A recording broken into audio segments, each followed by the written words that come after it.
چونکہ اسلامی حکومت بہت پھیل گئی تھی، لگاتار فتوحات کی وجہ سے مال غنیمت بھی بہت زیادہ آنے لگا تھا، اس لیے آپ نے 15 ہجری میں بیت المال قائم کر دیا۔ اس میں زکوٰۃ، خراج، جزیہ، مال غنیمت وغیرہ جمع ہوتا تھا اور مسلمانوں میں تقسیم کیا جاتا تھا۔ یتیموں، غریبوں اور بیواؤں کو اس میں سے وظیفے دیے جاتے تھے۔ ضرورت مندوں کو قرض بھی دیا جاتا تھا۔ جنگی ضروریات پر بھی خرچ کیا جاتا تھا۔ آمدنی اور خرچ کے معاملے میں حد درجہ احتیاط کرتے تھے۔ سیدنا عثمان نے ایک دن انہیں چلچلاتی دھوپ میں بھاگتے دیکھا۔ پوچھنے پر انہوں نے بتایا کہ بیت المال کا ایک اونٹ گم ہو گیا ہے، اس کو تلاش کر رہا ہوں۔ بحرین سے ایک مرتبہ مشک آیا، یہ انتہائی قیمتی خوشبو تھی۔ اس کو مسلمانوں میں تقسیم کرنے کے لیے آدمی کی تلاش ہوئی جو یہ کام اچھی طرح کر سکے۔ سیدنا عمر کی زوجہ محترمہ عاتقہ نے کہا کہ یہ کام میں کر سکتی ہوں۔ سیدنا عمر نے فرمایا، نہیں، میں تمہیں اس کی اجازت نہیں دے سکتا، اس لیے کہ تمہاری انگلیوں پر جو مشک لگ جائے گا وہ تم اپنے کپڑوں پر لگا لو گی، اس طرح عام مسلمانوں سے زیادہ تمہارے حصے میں آئے گا۔ ایک مرتبہ بیمار ہو گئے، لوگوں نے علاج کے طور پر شہد تجویز کیا۔ بیت المال میں شہد موجود تھا لیکن آپ نے لینا گوارا نہ کیا۔ آخر لوگوں کو جمع کیا گیا، جب سب نے اجازت دے دی تب شہد دیا۔ آپ نے عدل و انصاف کا بہترین نمونہ دنیا کو دکھایا۔ اللہ سے ڈرنے والے قاضی مقرر کیے، ان کی تنخواہیں مقرر کی، انہیں حکم دیا کہ تمام فیصلے قرآن اور حدیث کے مطابق کیے جائیں۔ قرآن اور حدیث میں حکم نہ ملے تو جس رائے پر عالموں کا اتفاق ہو اس کے مطابق فیصلہ دیا جائے۔ انہوں نے کوفہ میں شریح کو قاضی مقرر کیا، ان کے فیصلے بہت مشہور ہوئے۔ امیر المومنین کے خلاف بھی فیصلے دے دیتے تھے۔ سیدنا علی نے بھی انہیں اپنے دور میں قاضی کے عہدے پر قائم رکھا۔ قبیلہ غسان کے بادشاہ جبلہ نے اسلام قبول کر لیا۔ وہ حج کرنے کے لیے آیا، اس کی چادر پر ایک غریب بدو کا پاؤں آ گیا۔ اس نے بدو کو زور سے تھپڑ دے مارا، بدو کی ناک کی ہڈی ٹوٹ گئی۔ وہ سیدنا عمر کی خدمت میں حاضر ہو گیا، انصاف کا طلبگار ہوا۔ سیدنا عمر نے جبلہ کو بلا بھیجا، وہ حاضر ہوا تو آپ نے اسے کہا، تم نے اس غریب مسلمان سے زیادتی کی ہے، لہذا بدلہ دو۔ یہ غریب تمہیں اس جگہ تھپڑ مارے گا جس جگہ اس کے منہ پر تھپڑ لگا ہے۔ ہاں، اگر تم اس سے معافی مانگ لو اور یہ معاف کر دے تو اور بات ہے۔ جبلہ نے کہا، مجھے ایک دن کی مہلت دی جائے تاکہ میں غور کر سکوں۔ جبلہ کو ایک دن کی مہلت مل گئی۔ وہ وہاں سے فرار ہو کر شام چلا گیا اور دوبارہ عیسائی مذہب اختیار کر لیا۔ ایک مرتبہ حج کے موقع پر ایک شخص نے گورنر کی شکایت کی کہ اس نے مجھے بے قصور 100 کوڑے مارے ہیں۔ سیدنا عمر رضی اللہ عنہ نے شکایت درست پائی تو حکم دیا، تم بھی اسے 100 کوڑے مارو۔ ایک عیسائی کسان نے شکایت کی کہ اس کے کھیتوں سے مسلمان فوج گزری ہے جس سے اس کا نقصان ہوا ہے۔ آپ نے بیت المال سے اسے 10,000 درہم دینے کا حکم دیا۔ سیدنا عمر فاروق نے عام لوگوں کو منع کر دیا کہ وہ شریعت کے کسی مسئلے پر اپنا فیصلہ دیں۔ اس کام کے لیے انہوں نے فتوے جاری کرنے کا محکمہ قائم کیا۔ فتوے دینے والے بزرگوں کے نام یہ ہیں: سیدنا عثمان، سیدنا علی، سیدنا عبد الرحمن بن عوف، سیدنا ابی بن قعب، سیدنا معاذ بن جبل، سیدنا زید بن ثابت، سیدنا ابو درداء، سیدنا ابو ہریرہ رضی اللہ تعالی عنہم۔ سیدنا عمر رضی اللہ تعالی عنہ نے پولیس کا محکمہ قائم کیا۔ رعایا کی خبر گیری رکھنے کے لیے راتوں کو گشت لگایا کرتے تھے۔ ملک شام کے سفر سے لوٹ رہے تھے کہ ایک بڑھیا نظر آئی۔ اس سے پوچھا کہ بڑی بھی عمر کے بارے میں کچھ معلوم ہے؟ وہ بولی، ہاں، سنا ہے شام گیا ہوا ہے، اللہ اس سے سمجھے، آج تک اس نے مجھے پھوٹی کوڑی تک نہیں دی۔ اسے معلوم نہیں میں کتنی تنگی سے گزارا کر رہی ہوں۔ سیدنا عمر نے یہ سن کر فرمایا، بڑی بھی تم نے جا کر عمر کو اپنا حال بتایا؟ بڑھیا نے کہا، اگر اسے رعایا کا حال معلوم نہیں تو خلافت کیوں کرتا ہے؟ سیدنا عمر فاروق رضی اللہ عنہ یہ سن کر رو پڑے۔ پھر اس سے پوچھا، تم کیا لے کر عمر کو معاف کر سکتی ہو؟ اس نے کہا، اگر مجھے 25 دینار مل جائیں تو معاف کر دوں گی۔ آپ نے اسی وقت اسے 25 دینار دے دیے۔ وہ خوش ہو کر دعائیں دینے لگی، اللہ عمر کو معاف کرے، اس پر اپنی رحمت نازل کرے۔ بعد میں سیدنا عمر رضی اللہ عنہ نے اس کا وظیفہ مقرر فرما دیا۔ ایک رات گشت کے دوران میں چند بچوں کے رونے کی آواز سنی۔ معلوم ہوا کہ بچے بھوکے ہیں اور ماں نے انہیں بہلانے کے لیے ہانڈی میں صرف پانی ڈال کر آگ جلا رکھی ہے۔ آپ اسی وقت خادم اسلم کے ساتھ بیت المال گئے، آٹا، گوشت، گھی اور کھجوریں نکال کر خادم سے فرمایا، یہ تمام چیزیں میری کمر پر رکھ دو۔ اسلم نے عرض کیا، آپ کیوں تکلیف کرتے ہیں، میں اٹھا لیتا ہوں۔ آپ نے فرمایا، نہیں، قیامت کے دن میرا بوجھ تم نہیں اٹھاؤ گے۔ پھر سب چیزیں اپنی کمر پر لاد کر لائے، خود کھانا تیار کیا، خود چولہا پھونکا، کھانا تیار ہونے پر اپنے سامنے بچوں کو کھلایا۔ انہوں نے پیٹ بھر کر کھایا، پھر اچھلنے کودنے لگے۔ سیدنا عمر انہیں اچھلتے کودتے دیکھتے اور خوش ہوتے رہے۔ عورت نے ان سے کہا، اللہ تمہیں نیک بدلہ دے، امیر المؤمنین بننے کے لائق تو تم ہو، نہ کہ سیدنا عمر۔ سیدنا عمر فاروق رضی اللہ عنہ یہ سن کر مسکرائے، پھر واپس مدینہ آئے اور اس عورت کا وظیفہ مقرر کر دیا۔ ایک روز شام کے وقت مدینے کے باہر ایک قافلہ اترا۔ سیدنا عمر نے عبد الرحمن بن عوف رضی اللہ عنہ کو ساتھ لیا اور رات بھر قافلے کا پہرا دیتے رہے۔ ایک قافلے میں ایک ننھے بچے کو روتے دیکھا تو اس کی ماں پر ناراض ہوئے کہ بچے کو دودھ کیوں نہیں پلاتی۔ وہ آپ کو پہچانتی نہیں تھی، کہنے لگی، امیر المؤمنین نے حکم دیا ہے کہ جب تک بچے ماں کا دودھ پیتے رہیں بیت المال سے ان کا وظیفہ مقرر نہ کیا جائے۔ میں اس کا دودھ چھڑا رہی ہوں تاکہ وظیفہ لگ جائے۔ یہ ہے اس کے رونے کی وجہ۔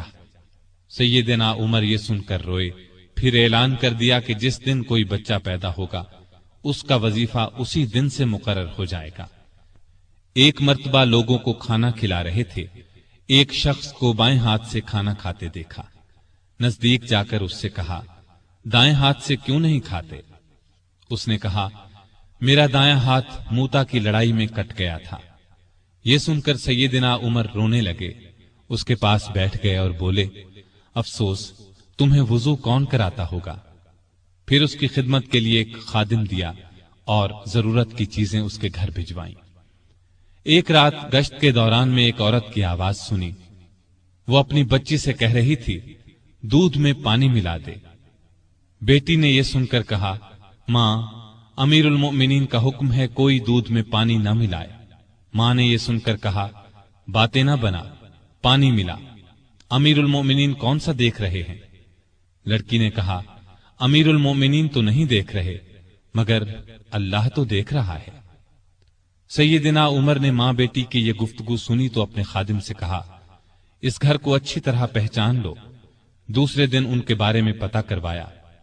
انہیں لڑکی کی ایمانداری اس قدر پسند آئی کہ اپنے بیٹے عاصم کے لیے رشتہ مانگ لیا۔ اس طرح یہ شادی ہوئی۔ بنو امیہ کے عمر بن عبدالعزیز رحمت اللہ علیہ اسی خاتون کے نواسے تھے۔ انہیں عدل و انصاف، سادگی، پرہیزگاری کی وجہ سے دوسرا عمر کہا جاتا ہے۔ ان کا دور بہترین دور ہوا۔ مدینے کی ایک بے سہارا اندھی عورت کے گھر کی صفائی امیر المومنین خود کیا کرتے تھے۔ رسول اللہ صلی اللہ علیہ وسلم کے ایک صحابی سعید بن یربوک کی آخری عمر میں بینائی جاتی رہی۔ ان کے لیے ایک خادم مقرر کیا جو انہیں مسجد تک لاتا تھا۔ راستہ چلتے ایک عورت نے سیدنا عمر فاروق کو روک لیا اور کہا، میں رسول اللہ صلی اللہ علیہ وسلم کے صحابی خفاف بن ایما کی بیٹی ہوں۔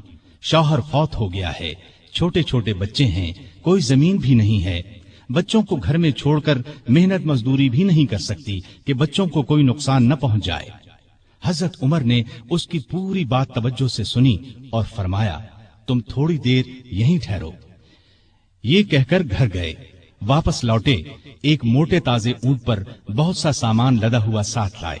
اس پر کپڑے اور نقد رقم بھی تھی۔ اس عورت سے فرمایا، یہ اونٹ لے جاؤ، جب ختم ہو جائے تو بتا دینا۔ جہاد پر جانے والے مسلمانوں کے گھر والوں کا بہت خیال رکھتے تھے. ان کے گھروں میں جا کر ان کی عورتوں سے کہتے تمہیں بازار سے کچھ منگوانا ہو تو میں لا دیتا ہوں. بیوہ عورتوں کا پانی بھر دیتے. مجاہدین کے خط آتے تو یہ خط خود ان کے گھروں میں پہنچاتے، ان سے جواب لے کر مجاہدین کو بھجواتے. بیت المال سے حاجت مندوں کو دیتے. راستوں میں چوکیاں بنوائیں تاکہ رستے محفوظ ہو جائیں. شہروں میں مہمان خانے بنوائے. ملک میں جگہ جگہ نہریں کھدوائیں جن سے آپاشی آسان ہو گئی. سڑکیں اور پل بنوائے. نئے شہر بسائے. قریباً 4000 مسجدیں تعمیر کروائیں. حرم کعبہ کو وسیع کروایا. مسجد نبوی کو وسیع کروایا. مردم شماری کا نظام رائج کیا. سکہ جاری کیا. سن ہجری قائم کیا. جنگوں کا سلسلہ بڑھا تو فوجی نظام قائم کیا. فوجیوں کی تنخواہیں مقرر کی. مجاہدین کے بیوی بچوں اور غلاموں کے لیے وظیفے مقرر کیے. فوج کو 2 حصوں میں تقسیم کیا. ایک باقاعدہ فوج جو ہمیشہ محاذوں پر رہتی تھی. دوسری رضاکار فوج. یہ لوگ عموماً گھروں میں رہتے تھے. ضرورت پڑنے پر انہیں محاذ پر بھیجا جاتا. ان کی تنخواہیں باقاعدہ فوج سے کم تھیں. ملک میں جگہ جگہ فوجی چھاونیاں قائم کی. چھاونیوں کے ساتھ استبل تعمیر کروائے. ان میں 4-4 ہزار گھوڑے تیار رہتے تھے. اونٹ بھی موجود رہتے. فوج کے ساتھ خزانچی، طبیب، جراح، غنیمت کے مال کا حساب رکھنے والے، دوسری زبانیں جاننے والے اور دشمن کی جاسوسی کرنے والے بھی رہتے تھے. فوج کی تعلیم کا بھی انتظام کیا. فوج کو یہ ہدایات تھیں کہ دشمن سے جو عہد کرو اس کو پورا کرو. بچوں، عورتوں، بوڑھوں اور راہبوں کو قتل نہ کرو. مال غنیمت میں خیانت نہ کرو. آبادیوں کو ویران نہ کرو. پھلدار درختوں کو نہ کاٹو. جو لوگ جنگ میں قیدی بنا لیے جائیں انہیں ان کے قریبی رشتہ داروں سے جدا نہ کرو. لڑائی میں مارے جانے والوں کے ہاتھ پاؤں، ناک کان نہ کاٹو. قرآن اور حدیث کی تعلیم عام کر دی. سیدنا عمر خود بہت بڑے فقیہ تھے. انہوں نے تمام علاقوں میں فقیہ مقرر کیے. لوگ ان سے دینی مسائل پوچھتے تھے. ان کے زمانے میں اسلام کی بہت اشاعت ہوئی. غیر مسلموں سے اچھے سلوک کی وجہ سے بھی اسلام بہت تیزی سے پھیلا. انصاف کا دامن کسی قیمت پر نہیں چھوڑتے تھے. شام میں مسلمانوں کو مسجد بنانے کے لیے ایک زمین کی ضرورت پیش آئی. زمین ایک یہودی کی تھی. مسلمانوں نے زمین اس سے خریدنا چاہی لیکن یہودی نے انکار کر دیا. مسلمانوں نے زبردستی زمین پر قبضہ کر کے مسجد بنا لی. یہودی نے سیدنا عمر سے شکایت کی. سیدنا عمر فاروق نے حکم دیا کہ مسجد ناجائز طریقے سے بنائی گئی ہے. اسلام اس کی اجازت نہیں دیتا. مسجد کو گرا کر زمین یہودی کو دے دی جائے. چنانچہ زمین یہودی کو واپس دے دی گئی. اس نے اس جگہ اپنا مکان بنا لیا. سیدنا عمر فاروق رضی اللہ عنہ دعا کیا کرتے تھے کہ اے اللہ مجھے اپنی راہ میں شہادت نصیب فرما. مجھے اپنے رسول کے شہر میں موت دے. خلافت کی 11ویں سال اللہ تعالیٰ نے ان کی یہ دونوں دعائیں پوری کر دیں. ذی الحج 23 ہجری میں حج کے لیے مکہ گئے. آپ جب حجر اسود کو بوسہ دیتے تو کہتے تھے اے حجر اسود، میں جانتا ہوں کہ تو ایک پتھر ہے. تو نہ نفع دے سکتا ہے اور نہ نقصان. اگر میں نے رسول اللہ صلی اللہ علیہ وسلم کو تیرا بوسہ لیتے ہوئے نہ دیکھا ہوتا تو میں تیرا بوسہ نہ لیتا. یہ سیدنا عمر کی توحید کا کمال نمونہ ہے. حج سے فارغ ہو کر اس مہینے کی آخری تاریخوں میں واپس لوٹے. جمعے کے دن مسجد میں خطبہ دیا جو بہت طویل تھا. اس میں لوگوں کو بہت نصیحتیں کی. اس خطبے میں آپ نے ایک خواب کا ذکر کیا اور فرمایا میں سمجھتا ہوں میری موت کا وقت آ پہنچا ہے. اس کے ساتھ ہی خلافت کے بارے میں کچھ ایسی باتیں بیان کی جن سے معلوم ہوتا تھا کہ آئندہ ہونے والے خلیفہ کے بارے میں پریشان ہیں. مدینے میں مغیرہ بن شعبہ کا ایک غلام تھا. یہ ایرانی تھا، اچھا کاریگر تھا. اس کا نام ابو لؤلؤ فیروز تھا. ایک دن سیدنا عمر سے شکایت کی کہ میں دن بھر کام کر کے جو کچھ کماتا ہوں میرا آقا اس میں سے بہت زیادہ رقم لے لیتا ہے، اس میں کمی کرا دیں. سیدنا عمر نے پوچھا تم کون سا کام جانتے ہو؟ اس نے کہا میں لوہار بھی ہوں، بڑھئی بھی ہوں اور بیل بوٹے بھی بنانا جانتا ہوں. سیدنا عمر نے دریافت کیا، تمہارا آقا تم سے روزانہ کتنی رقم لیتا ہے؟ اس نے کہا 2 درہم روزانہ۔ اس پر سیدنا عمر نے فرمایا، تم جو کام جانتے ہو اس کے مقابلے میں تو یہ رقم زیادہ معلوم نہیں ہوتی۔ اس پر ابو لؤلؤ ناراض ہو کر چلا گیا۔ اگلے دن ابو لؤلؤ فجر کی نماز سے پہلے مسجد میں چھپ کر بیٹھ گیا۔ سیدنا عمر لوگوں کو نماز پڑھانے لگے تو اس نے کونے سے نکل کر 2 دھاری خنجر سے امیر المؤمنین پر 6 وار کیے اور پھر صفوں میں کھڑے مسلمانوں کو زخمی کرتا باہر بھاگا، لیکن مسلمانوں نے پکڑ لیا۔ اس پر اس نے وہی خنجر اپنے پیٹ میں جھونک لیا اور مر گیا۔ ادھر امیر المؤمنین شدید زخمی ہو گئے۔ انہوں نے عبد الرحمن بن عوف رضی اللہ عنہ کا ہاتھ پکڑ کر اپنی جگہ کھڑا کر دیا، خود زمین پر گر پڑے۔ لوگوں نے نماز سے فارغ ہو کر دیکھا، جن مسلمانوں کو ابو لؤلؤ نے زخمی کیا تھا ان میں سے 7 دم توڑ چکے تھے، باقی بہت زیادہ زخمی نہیں ہوئے تھے۔ البتہ سیدنا عمر کی حالت نازک تھی۔ ایسے میں انہوں نے عبداللہ بن عباس سے پوچھا، مجھے کس نے مارا ہے؟ انہوں نے بتایا، مغیرہ بن شعبہ کے غلام ابو لؤلؤ نے۔ یہ سن کر فرمایا، اللہ کا شکر ہے، میری موت کسی ایسے شخص کے ہاتھ سے نہیں ہوئی جو اسلام کا دعویٰ کرتا ہو۔ لوگ انہیں اٹھا کر گھر لائے، دودھ پلایا گیا تو وہ زخموں کے راستے باہر آ گیا۔ اب سب کو یقین ہو گیا کہ امیر المؤمنین کا آخری وقت آ پہنچا ہے۔ لوگ غم سے نڈھال ہو گئے، ان سے ملنے کے لیے آنے لگے۔ ایک نوجوان ایسے میں ملنے آیا، اس نے کہا، اے امیر المؤمنین، آپ اللہ کی بشارت سے خوش ہو جائیں، آپ ان اصحاب میں سے ہیں جو بہت پہلے اسلام لائے اور رسول اللہ کے ساتھی بنے، خلیفہ بنائے گئے تو آپ نے انصاف سے کام لیا، پھر آخر آپ کو شہادت نصیب ہو گئی۔ یہ سن کر سیدنا عمر نے فرمایا، اے بھتیجے، اللہ کرے یہ چیزیں میرے گناہوں کے برابر برابر ہی ہو جائیں، مجھے کوئی عذاب ہو نہ ثواب۔ مطلب ان کے کہنے کا یہ تھا کہ بس عذاب سے بچ جاؤں۔ وہ نوجوان واپس جانے لگا تو سیدنا عمر فاروق رضی اللہ عنہ کی نظر اس کی چادر پر پڑی جو زمین کو چھو رہی تھی۔ اس نازک حالت میں بھی انہیں شریعت کا اس قدر پاس تھا کہ فرمایا، اس نوجوان کو واپس بلاؤ۔ اسے واپس ان کے سامنے لایا گیا تو فرمایا، اے بھتیجے، اپنا تہبند اونچا باندھو، اس سے کپڑا بھی صاف رہے گا اور تمہارے رب کے نزدیک یہ پرہیزگاری کی بات بھی ہے۔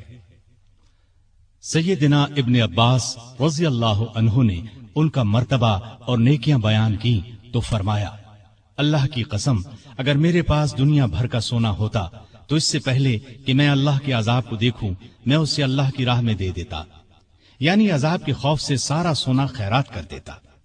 اس کے بعد اپنے بیٹے عبداللہ کو بلایا، ان سے پوچھا کہ مجھ پر کتنا قرض ہے۔ انہوں نے حساب لگا کر بتایا 86,000 درہم۔ اس پر انہیں کچھ ہدایات دی۔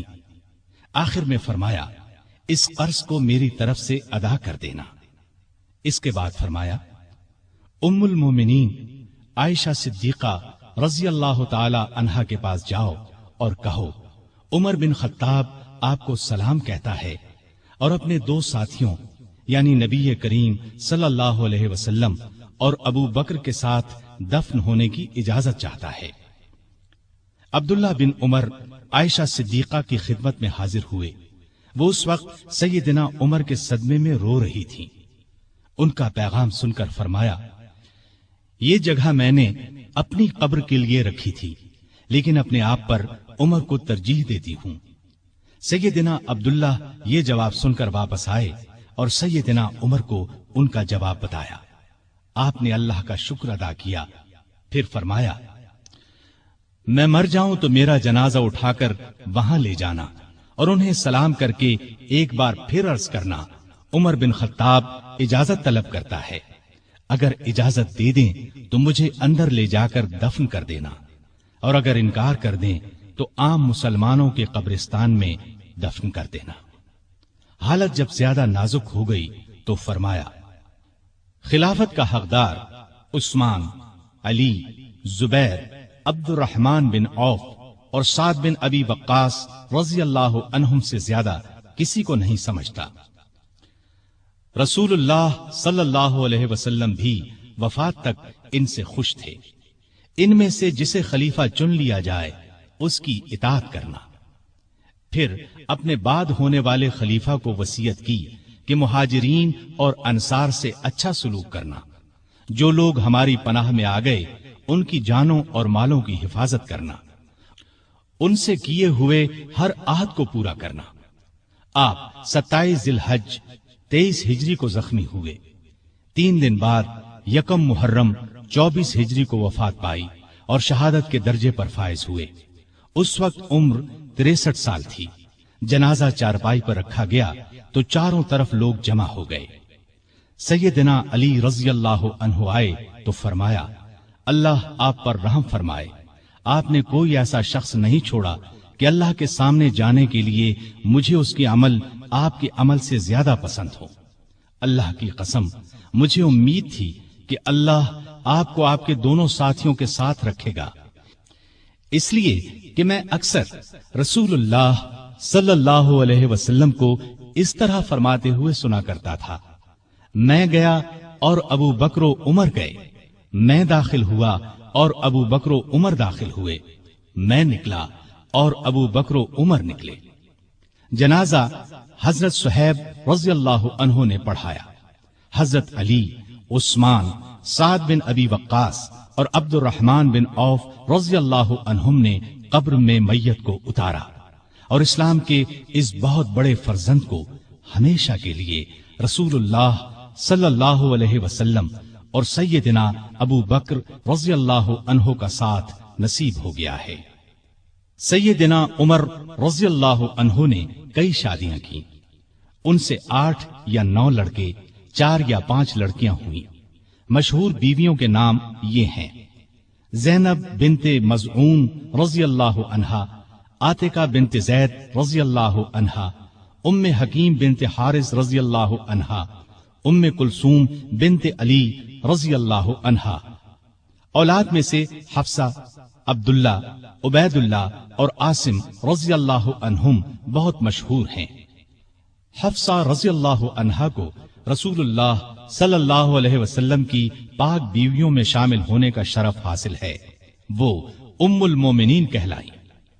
آپ میں اللہ کا خوف انتہا کو پہنچا ہوا تھا، عبادت کا شوق بھی بے حد تھا، راتوں کو جاگ کر نفل پڑھا کرتے تھے۔ قرآن کریم کی جن آیات میں قیامت کا ذکر ہے ان کو پڑھتے وقت بہت روتے۔ تراویح کی نماز کو انہوں نے باجماعت کرایا، ان کے دور سے آج تک تراویح باجماعت ادا کی جاتی ہے۔ آپ میں بردباری حد درجے کی تھی، دوسروں کی نکتہ چینی کو صبر اور حوصلے سے برداشت کرتے تھے۔ آپ نے ایک وقت میں کبھی دسترخوان پر 2 سالن جمع نہ کیے۔ رسول اللہ صلی اللہ علیہ وسلم اور ابو بکر رضی اللہ عنہ کا بھی یہی معمول تھا۔ نبی کریم صلی اللہ علیہ وسلم سے آپ کو انتہا درجے کی محبت تھی۔ آپ صلی اللہ علیہ وسلم پر اپنی جان قربان کرنے کے لیے ہر دم تیار رہتے تھے۔ کوئی رسول اللہ صلی اللہ علیہ وسلم کی شان میں ذرا سی گستاخی کرتا تو اس کی گردن اڑانے پر تیار ہو جاتے۔ ایک بار سیدنا عمر فاروق رضی اللہ عنہ نے فرمایا، اے اللہ کے رسول، مجھے آپ سے اپنی جان سے بھی زیادہ محبت ہے۔ نبی کریم صلی اللہ علیہ وسلم نے سیدنا عمر فاروق رضی اللہ عنہ کو دنیا ہی میں جنتی ہونے کی بشارت دی۔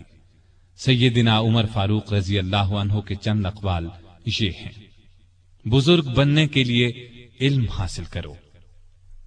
جو آدمی خود کو عالم کہے وہ جاہل ہے، جو خود کو جنتی کہے وہ جہنمی ہے۔ جس سے تمہیں نفرت ہے اس سے ڈرتے رہو۔ بڑھاپے سے پہلے جوانی اور موت سے پہلے بڑھاپے کو غنیمت جانو۔ سب سے بری آوازیں 2 ہیں، نوحہ اور راگ یعنی گانا۔ کم بولنا دانائی، کم کھانا صحت، کم سونا عبادت اور عام لوگوں سے کم ملنا عافیت ہے۔ توبہ کی تکلیف سے گناہ کا چھوڑنا آسان ہے۔ برا چاہنے والوں کی دوستی سے پرہیز کرنا ضروری ہے۔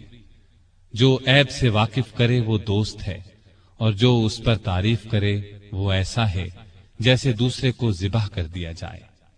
سلامتی گمنامی میں ہے۔ اللہ تعالی سیدنا عمر فاروق رضی اللہ عنہ پر رحمت فرمائے، آمین۔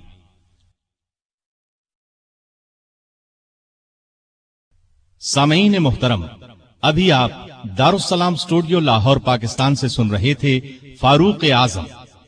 دارالسلام اسٹوڈیو تلاوت قرآن مجید، ترجمہ سیرت النبی، قصص الانبیاء، صحابہ کرام، ائمہ اعظام اور محدثین کے حالات و واقعات، نیز نماز، روزہ، حج اور دیگر عبادات کا صحیح طریقہ، بچوں اور عورتوں کے لیے انتہائی دلچسپ اور سچی کہانیاں، اور وہ سب کچھ جس سے نئی نسل کی تربیت اسلامی خطوط پر ہو سکے، آڈیو کیسٹ اور سیڈیز میں پیش کر رہا ہے۔